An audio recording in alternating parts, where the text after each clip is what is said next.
Good to be here amongst all of you today, and it's wonderful to see. This is GitaWise, isn't it? Yes. So all of you became wise because of the Gita. So broadly,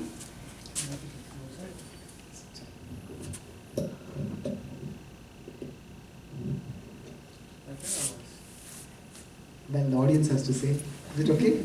Yes. So there are two kinds of people in the world. Some people are wise, and some are otherwise. So, and it's not just, there are two kinds of people. We see that we ourselves are sometimes wise and sometimes what? Otherwise. Sometimes we are able to do some very smart things. And sometimes we do something that's so dumb. And later on people ask, why did you do that? We also don't know why we did that. So today I'll talk about how we can act wisely. How we can choose our free will and act wisely. And I'll talk about three broad principles. And then we can have some questions which many of you have. So these three broad principles are affirmation, association, and action. So affirmation means that all of us know there are certain things which are good, which are right, which are true, but we tend to get a memory blackout. We keep forgetting it. And that's why reminding ourselves of it. See, now many of you are memorizing Bhagavad-gītā verses. The Gita verses are like timeless truths. And reciting them is also a way of affirming our hold on reality. So now affirmation, some people use it in a way that is not realistic. Say somebody is 5 foot tall and they affirm, I am 7 foot tall. Well, you're not going to become 7 foot tall just by affirming that you're 7 foot tall. But there are things which we all know, which are true, which are important. But we keep forgetting them. So if we remind ourselves, inside us, the wise part is our intelligence. And the otherwise part is our mind. So our mind is impulsive. We just catch in the moment and do whatever we feel like doing. But the intelligence is the part which thinks. So when we make an affirmation, so for example, when Krishna says in the Bhagavad-gītā, Maya Adhyakshena Prakriti Suyate Sachara Acharam, and Krishna says that everything is in my control. So this, when we start getting worried about things, what if this happens, what if that happens, what if that happens? Now when worry starts overwhelming us, the worry is like a tax that we pay on loans we haven't yet taken. Most of the things we worry about are things that have not happened and they may never happen also. So at that time, what we do if we remember? Yes, Krishna is in control.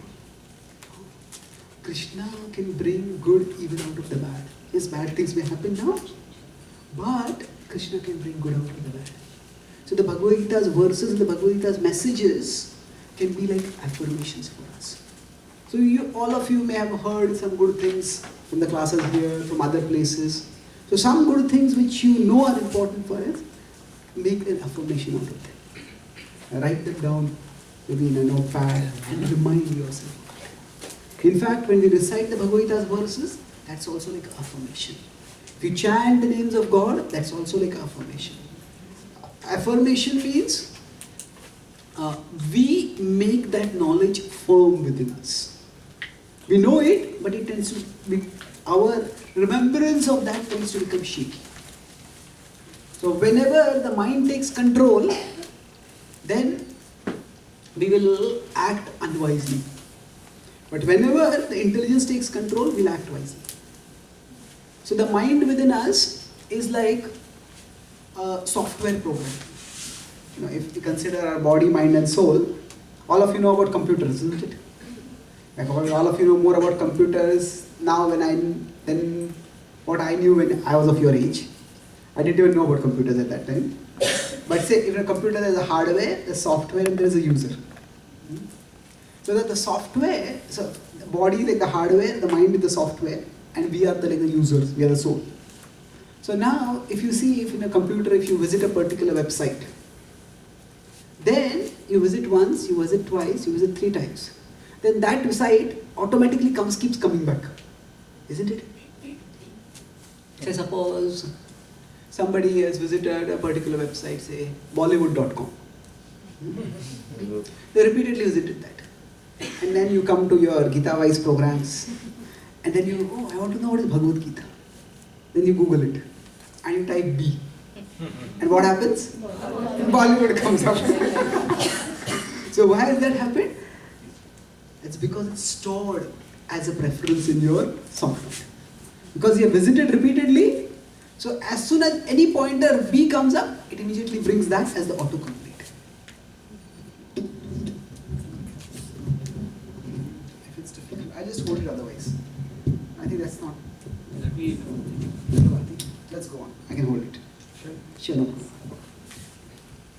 So, so similarly for us, whatever we do, any action that we do, it gets stored within us, and then it comes as a proposition. It's like I type B, immediately Bollywood comes up. So similarly, if we have done a particular activity, then that comes upon us again and again and again.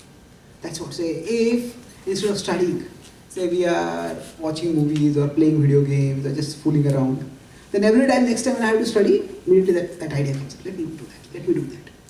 So when we do affirmations, what are we doing? We are like changing what is there in the browser. Something else comes up. Okay, Bollywood comes up, but I don't let Bollywood get completed. I type Bhagavad-gītā. So our mind will keep going on in a particular unwanted direction also. But affirmations remind us, that is not where I want to go. So, if you memorize the Gita's verses and you especially understand the meaning, then repeating those verses can be like a powerful affirmation. That's the first point. You remember what the second I said? Association. Do all of you know what is linear and triangular? What is triangular? Yeah? Something in the shape of a triangle. Something in the shape of a triangle. That's 3 sides. Thank you. So, are our desires, we all have various desires, are our desires linear or triangular? Linear? Circular. That's a good one. It's circular in the sense that you come back to the same thing again? There's like an infinite number of desires. Okay, infinite number of desires. That's true. So, thank you. That's a good way of looking at it. What I was talking more is, say when we look at something and we get a desire for it. Say if you like, say some of you like cricket. And you see somebody playing cricket, you say, oh, I get the desire to play cricket. So it's a linear desire. So we see something and get the desire for it. So we see an object and we get the desire. But all our desires are not necessarily linear. Many of our desires, especially the desires for good things, they develop in a triangular way. I'll explain. How many of you know what is a baklava? Baklava? Okay, many of you, thank you. Yeah, it's Arabic sweet. About 5-6 years ago, when I had gone to Australia for the first time, I had no idea what is a baklava. So then I had gone to somebody's house, they had invited for food, and they said for dessert, we have got baklava. What would you like to have? I had never heard of a baklava. And the name baklava doesn't sound very sweet. So I said, maybe later. And then there's one more friend with me who had also come. And he said, please give me. And then he took it and he was savoring it. With closed eyes, he was just relishing it. I looked at him, give me one also. So what happened in this case, there was no linear desire. Just seeing the baklava did not create the desire. But seeing somebody else relishing the baklava created the desire. So that is a triangular desire. So for all of us, our association shapes our triangular desires. the kind of friends we have. So what we would like to do is shaped not just by looking at that thing. Say for example, now this GitaWise program. If somebody just showed you a Bhagavad-gītā, maybe a few special among you might fall in love with the Bhagavad-gītā, and I want to know what is the Bhagavad-gītā.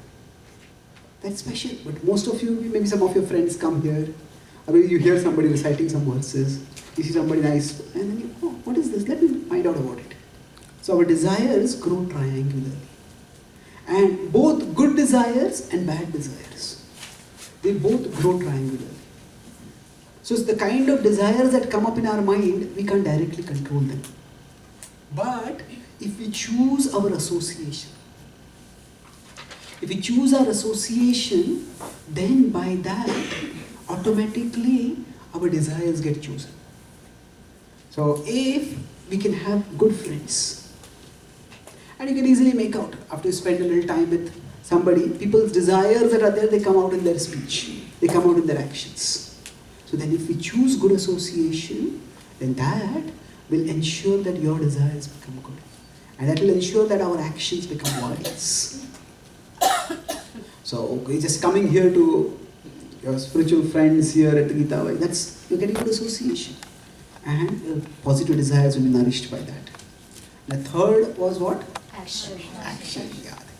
Action means that whatever we do, once, twice, thrice, even if in small quantities, that grows to become a habit. Whenever we have a habit, say if we have some habit we want to give up, and we try to fight against that habit, I will give this up. So what happened recently, I was in Canada and one person came to me. He says, I was trying to give up a habit for 10 years. Now finally I have given up. Oh really? I said, how did you do that? He said, I have given up trying to give up. So sometimes what happens, our habits seem to be so strong that even if we want to, we can't give them up. So what it is, that a habit, once we have done it repeatedly, it develops a momentum of its own. And say, imagine if a big car is coming charging toward you, and you are standing in front of the road. Can you stop that car? Maybe if you are Superman or Supergirl, you might be able to stop. But otherwise, no. So our habits are like that. Now, our habits, once they develop momentum, it's almost impossible to stop them. So we can't, if we try to fight against our habits, against our bad habits also, we will lose. Instead of fighting against our bad habits, we fight to create good habits. And those good habits will fight against the bad habits. It's like if I am alone on the ground and there's a big car over there, the car won't stop just because of me.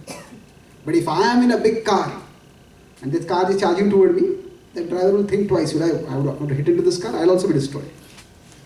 So action means that choose, even if we have some things which we don't want to do, which we keep doing, instead of trying to say, no, I won't do this, try to do something positive.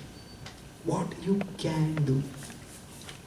And for action, I'll conclude with 3 A's I talk, so I'll talk about 3 S. For action is small, simple steps. When you take action, whenever you want to do anything positive, just small, simple steps. One of my friends is a bodybuilder, and he pumps iron and workouts at the gym, and he's a boxer. So he got a severe injury, he got a severe fracture, and he was bedridden, and his hand was broken. Then the doctor told him that he had to do some exercises. He said, I'm on the bed, what exercise can you do? So he said, okay, can you lift your little finger?